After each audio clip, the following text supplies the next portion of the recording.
Hi friends, it's Michelle here from happyhealthyher.com. Welcome back to my channel where I talk about all things self-help so that you can live your best life in mind, body, and spirit. Today I'm starting something new I'm going to refer to as a compassionate chat where we just kind of hang out in my living room and have a little a share of some of the more vulnerable things in life and how I've worked through them and the lessons I've learned, in hopes that this will also help you to navigate some of the harder things. Today, I'm actually talking about the concepts that I shared in a recent blog on happyhealthyher.com, and I'm going to link to that below. And what I'm going to do is just go into a deeper dive into the 5 truths that have helped me to understand and embrace rejection. Because clearly, rejection is something we all experience, and it's something that is probably one of the hardest pieces of being human. So to begin, I'm going to dive right into the first 2 topics of rejection that are really important to understand, but are also probably the most basic and the hardest to grasp for many of us. The first is, some people or situations are just not for you. And this probably sounds obvious, but the more you navigate life, the more you do realize that there are people that have just an easy flow with you, and there are people who just are never going to vibe with you. It's important to remember that. The second is that you are not right for some people in some environments. So obviously this is opposite sides of the same coin, but that second piece is especially hard for any of us who are really desiring people like us. So understanding that you're not going to be right for some people is a real blow to the ego. It's very difficult for anyone who's got any codependency issues or people pleasing. We are really focused on having people like us and getting along with everyone. And in case you're wondering, my cat is going nuts with her toys. So we're just going to be distracted by that, but that's fine. When you get, though, that focusing your energy on the people who are not right for you is extremely draining, you start to realize that it's far better if people don't like you and they reject you. Because then you can focus your energy and your time on the people who are best for you, the people who are going to support you, are going to get you, and are really going to love you with ease. It's important, too, to understand that you are rare. Every individual is totally unique. So there are going to be traits that just don't mesh with other people. I happen to be pretty introverted and quite sensitive. So I don't really do great with people who are super gregarious and outgoing and want to be socializing all the time. I'm not really going to be the greatest of friends for someone like that. But if you want someone who's going to sit in your living room and chat with you and listen to you deeply, I'm your person. And so there are people who appreciate me for that, and there are people who don't like that aspect of me, and that's fine. We don't need to really be vibing then. That's a very clear indication. There's a beauty too in getting that and having the rejection kind of speak to you in a way that helps you to reclaim your energy. So on that note, the third principle is that rejection is protection, and possibly that's coming from a higher power. If that is something that you believe in, and I do, I have seen it over and over again, that there have been times where I'm clinging to something and I do not have the ability to say no to it. That's very hard for a lot of us to do. It's very hard for us to reject other people or even reject situations. And so we will often just stay in a groove and just keep going, regardless of whether or not it's the healthiest choice for us. So in my experience, I've had this happen many, many times.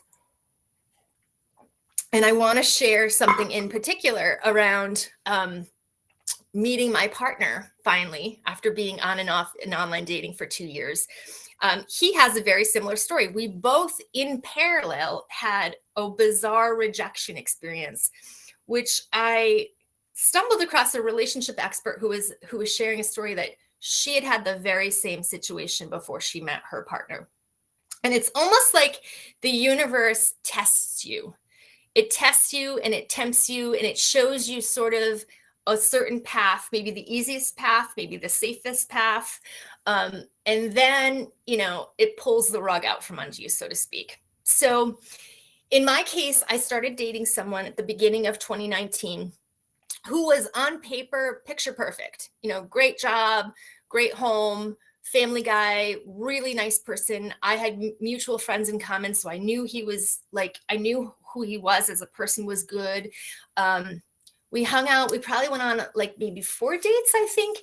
But there was almost no spark. There was very little connection. It was almost like, brother-sister thing going on.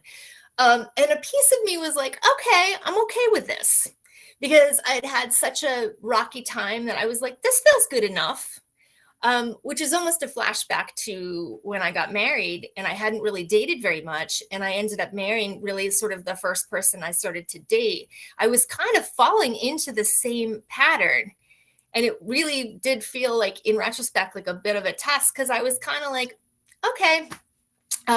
Meanwhile, my soon-to-be partner, because we ended up meeting about 4 weeks later, he had the same scenario. He had a woman who he was like, this woman is really nice, common friends, just like felt like this person could be a safe, good, loving partner. But there was no connection, really, no passion, no like true like physical spark. But he was like, it's all good. And then for both of us, the people just abruptly broke up with us. So in my case, it was via text. It was so wild, because I had just been to an energy healer, and I hadn't been for a very, very long time. And she had worked on me, and she was trying to say to me, Michelle, you got to let go of all the stuff that's not right for you, because she could actually feel it in my system that I was holding and clinging on to all of these things. And she was just like, you just got to release. So imagine my surprise when I'm driving home and my phone dings and I look, and it's literally the guy saying, I don't think this is going to work out. Like, he didn't even elaborate, we never spoke again. He never talked to me. It was so weird. But after it happened, a hawk came flying out of the tree across my car, which is always my sign from spirit. Hawk is validation. And I was just like, okay, it is what it is. This is meant to happen. And so when my partner and I met each other, it really was as though everything had aligned, and that we were finally sort of being put on the right path.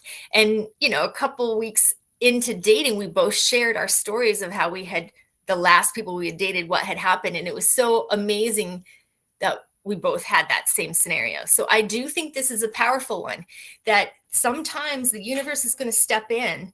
And I think it's really important that if you have something that feels like a loss, that you do question, is this really a loss, or is this really something that's going to benefit me? So very similarly, the fourth principle is that rejection offers us redirection. So when something gets stripped away, we have a new pathway that we can then take. One door closes, another door opens. You just have to be open to the idea that there are new possibilities for you. Not cling to what you had or what you lost, but be open to the fact that there are so many other opportunities out there that are probably better for you. So there's a quote I learned in my master's degree program that really sort of embodies this, that I love. And it's that most people call on God when their world is shaking, only to find that it is God who is doing the shaking. So rejection as a means of sending us in a different direction could be exactly what we need. So my story of that is 2020, a certain year that I'm sure you all can remember. Beginning of that year, I had been with my partner we'd been dating for almost a year. I was finally in a groove at my work. It had taken me a couple years to kind of get the rhythm. And I finally was like, this is it. I'm psyched. I'm liking what I'm doing. I have like a plan, and my team was all kind of gelling, and everything felt amazing. And I remember saying to my best friend, we meet each other usually at the beginning of the year, and we'd met for New Year's Day. And I said to her, I think I'm the happiest I've ever been. I'm like, everything is in alignment for me. My finances are looking good. I have a new financial advisor and all this great stuff. Well, February rolls around and the pandemic hits, and the new financial advisor had completely messed up with my money. He put it in literally the day that the pandemic was being announced. So my money just like went off a cliff. And the job got crazy because our budget was suddenly at risk, and the way we operated in our team had to completely shift, which meant my job was completely ramped up, and I was working like really crazy sort of hours and feeling really, really, as a sensitive person, the energy of the pandemic itself, the collective energy, was really weighing on me. I was exhausted, and I just was like, I can't do this anymore.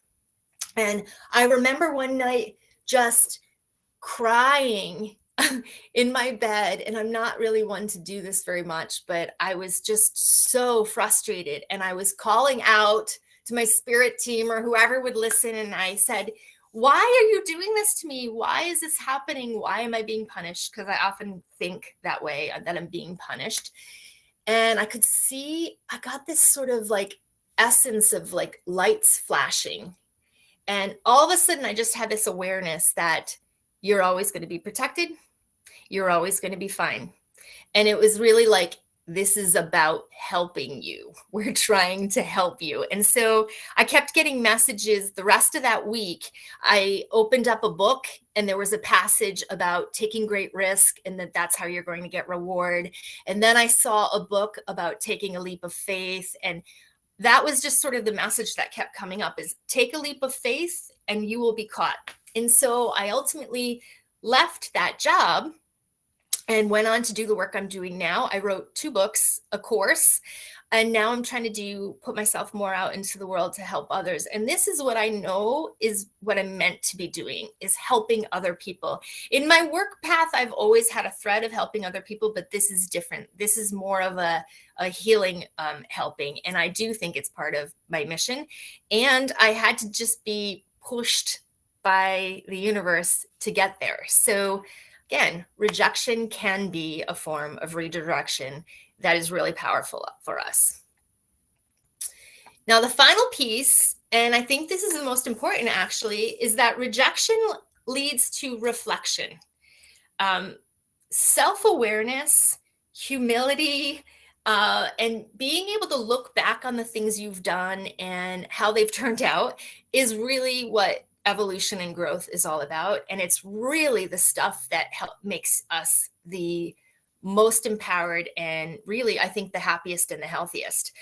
When we're able to look at our patterns and see that, okay, when I did this, this thing happened.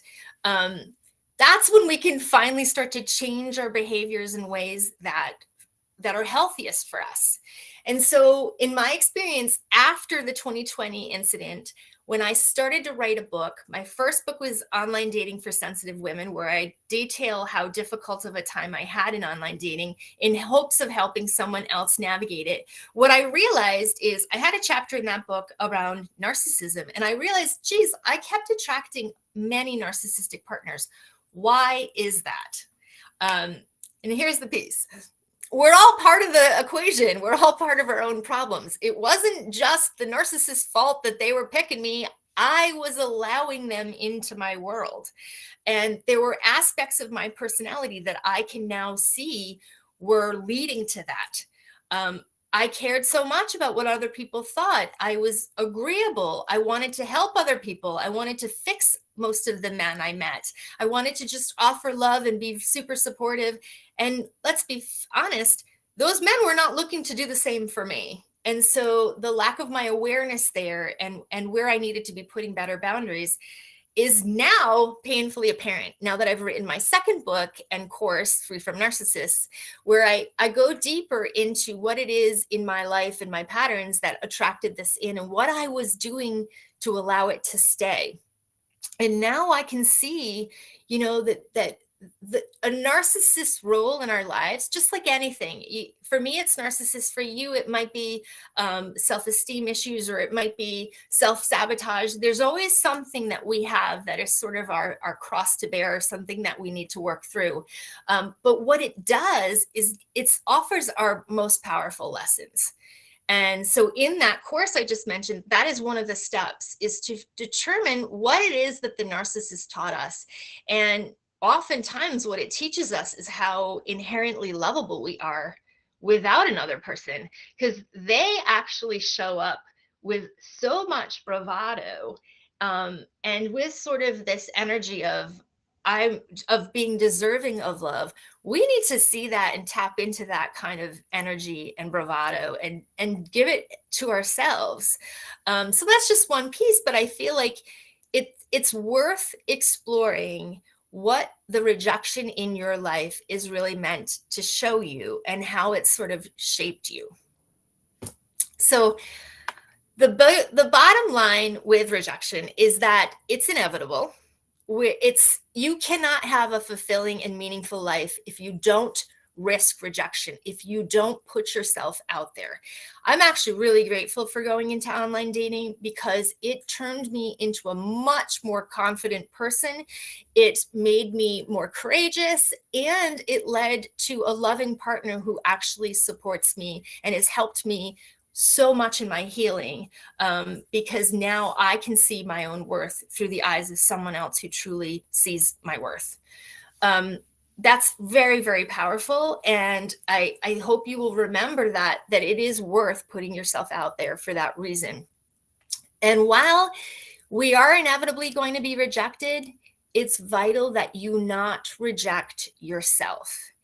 You must love yourself, learn to figure out even your flaws and how to work with them. That is so incredibly important. Never let anyone make you reject yourself. That is where your power lies. So I really hope you enjoyed this first compassionate chat. Would love to know if you have any insight or any ideas for future compassionate chats, anything you're struggling with. Go ahead and put it in the comments, or if you want to reach out to me, you can do so at happyhealthyher.com. Thank you for your time, as always, and I wish you happiness and good health.